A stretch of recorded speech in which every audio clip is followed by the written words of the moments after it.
सोलापूर जिल्ह्यातून एक अत्यंत धोकादायक आणि तितकाच गंभीर प्रकार समोर आलाय। एका चुकीच्या अहवालामुळे एका महिलेचं संपूर्ण आयुष्य उद्ध्वस्त झालंय। अकलूज मधील ग्रामीण रुग्णालयातील आयसीडीसी केंद्रात करण्यात आलेल्या चाचणीत एका महिलेचा अहवाल HIV पॉझिटिव्ह आलाय। 16 ऑगस्ट 2024 मध्ये हा अहवाल आला आणि त्यानंतर सासरच्या मंडळींनी तिला त्रास दिला, तसंच नवऱ्यानं सुद्धा सोडून दिलं। त्यानंतर महिलेनं इतर 4 ठिकाणी HIV चाचणी केली, मात्र सगळीकडे अहवाल निगेटिव्ह आलाय। पण आधीच्या चुकीच्या अहवालामुळे महिलेला मानसिक त्रास तसंच शारीरिक आणि सामाजिक त्रास सुद्धा झालाय। महिलेचं संसारिक आयुष्य तर उद्ध्वस्त झालंच आहे, शिवाय सुरू असलेल्या गोळ्या औषधांमुळे तिच्या शरीरावरती सुद्धा परिणाम झालाय। या प्रकरणी चौकशी करून दोषींवर कठोर कारवाईचे आदेश देण्यात आले।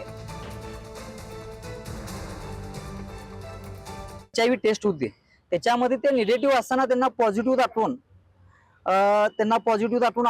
औषधाची ट्रीटमेंट स्टार्ट करण्यात आली HIV ची। त्याच्यानंतर हे पॉझिटिव्ह आहेत म्हणून त्यांच्या पतीने त्यांना सोडून नसं नांदवण्यासाठी नकारून त्यांना सोडून नसं।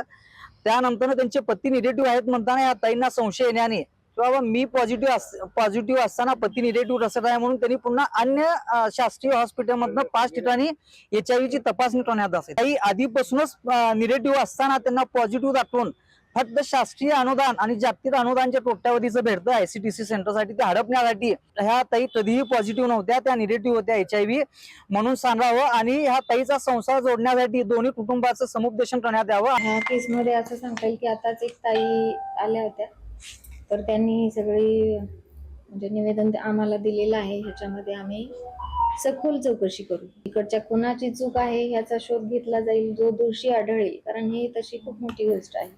आणि वरून असं आहे की ताईंची अशी तक्रार आहे की ह्या गोष्टीमुळे त्यांचा संसार उद्ध्वस्त झालेला आहे। तर आमचं काम आहे की ह्याची पूर्ण चौकशी करून जो दोषी आहे त्याच्यावर कठोरात कठोर कारवाई करून त्या ताईंचा संसार कसा मार्गी लागेल यासाठी आम्ही नक्की सगळे प्रयत्न करू। तिथं डॉक्टरने तिसऱ्या का चौथ्या दिवशी मला सांगितलं की तुम्ही पॉझिटिव्ह आहे म्हणून फोन करून म्हटले की तुम्ही पॉझिटिव्ह आहे असं सांगितलं मला।